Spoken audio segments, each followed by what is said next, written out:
Good evening and welcome to NNX, where we give you campus news faster than you can eat a bowl of mac and cheese. I'm Liz Cassillo. And I'm Logan Schijano. Let's dive right into tonight's stories.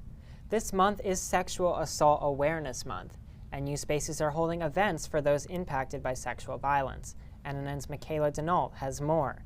And a content warning, this story contains topics concerning sexual abuse, violence, and assault. The Center for Awareness, Response, and Education, or CARE, is hosting events for Sexual Assault Awareness Month.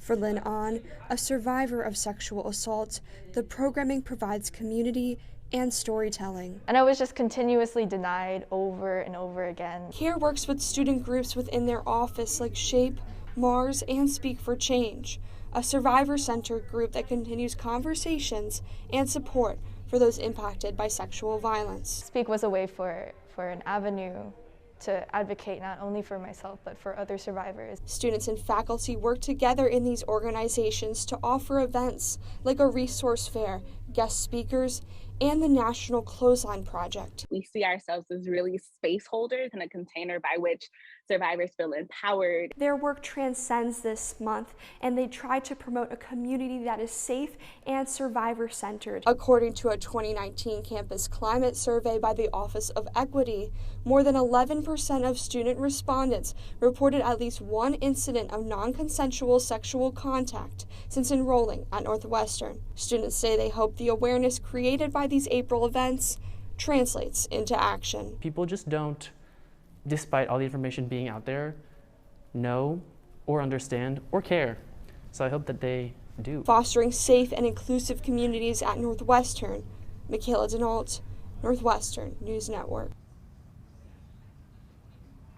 For more information on how to get involved and attend events, check out CARE's website at northwestern.edu/care. With April also being Earth Month, Natural Habitat Evanston is offering free native plants to Fifth Ward residents.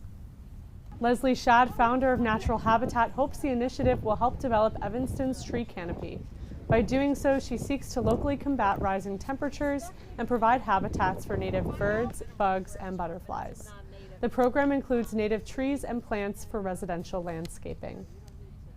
We have pushed so many species to the edge, and this is on us. I'm here with NNN's Ellie Skelly, who met with leaders from Natural Habitat Evanston. So Ellie, what is the need for this program in Evanston? Hey, thank you. So the need for Evanston's to have this program is really an issue with the tree canopy.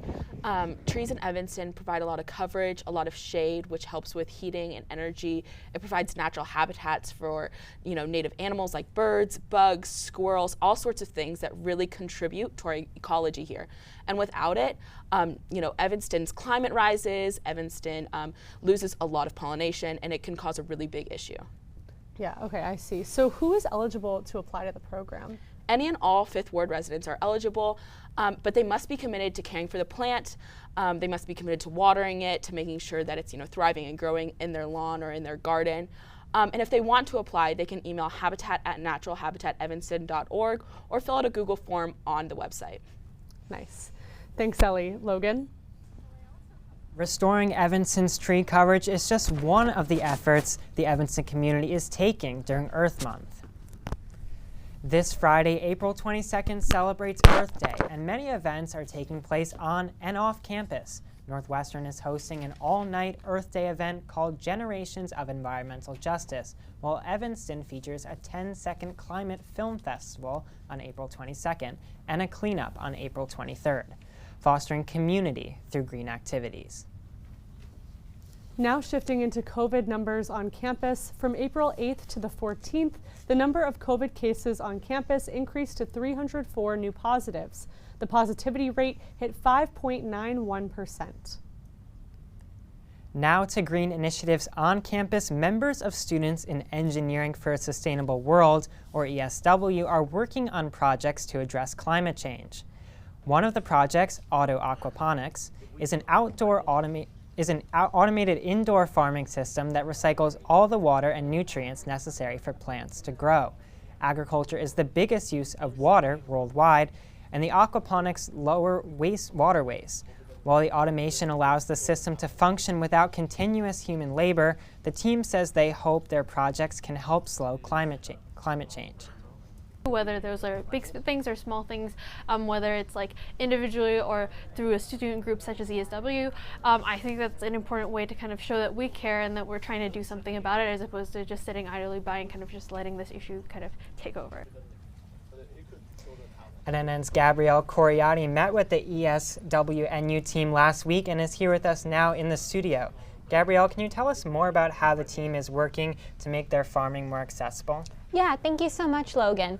So one thing that they're doing to make their aquaponic system more accessible is that all of their code is open source. So what this means is that anyone can implement it on their own just by seeing the code online without having any kind of patents or anything keeping other people from using their aquaponic system. And what other projects does the ESW team have in the works? Yeah, so another project they have in the works is called Solar Tree. This one has actually been in the works for 10 years. They've just recently had to rework it to try to find a portable component to it because their goal is to set up a solar-powered tree-like station that allows for people to plug in their laptops, phones, computers, anywhere on campus. They hope to put the portable station either on Deering Lawn or out on the Lakeville so students can really get outside while still having access to charging stations that will all be solar-powered. Thanks, Gabrielle. Just a reminder that you can catch more stories like this on NNN's Earth Day special this Friday. It'll be streaming on all our social platforms. Liz, over to you. From innovating to organizing, successful union movements in Starbucks and Amazon workplaces across the U.S. have NU graduate student workers hoping for a similar outcome. Their goal, creating a union to represent all grad student workers. Organizers at NU say a graduate union could address healthcare plans, arbitration processes, and stipends that match rising costs. An NU spokesperson said, quote, "Majority support is required for any type of union recognition to occur to ensure it represents the collective desires of that population." Turning to some news on campus politics, the result of the ASG presidential election is in. Weinberg Jr. Jason Hegelmeyer and CESP sophomore Donovan Cusick racked in more than 70% of the vote. Their competitors, Weinberg Jr. David Groh and Weinberg sophomore Camilla Vicens, received 27% of the vote. At the presidential debate here on NNN last week, Hegelmeyer said a top concern was elevating marginalized voices. ASG has a long history of sidelining and excluding black and brown voices in ASG, and first and foremost, that's why we're uplifting marginalized voices as one of our core platforms. Hegelmeyer and Cusick will start their terms at the beginning of next quarter. From student election results to a student-run late-night food option, the table is open again for spring quarter. Wildcats can order from the table from 10 p.m. to 1 a.m. through its kitchen on Emerson Street. The table's options include churros, milkshakes, and chicken sandwiches.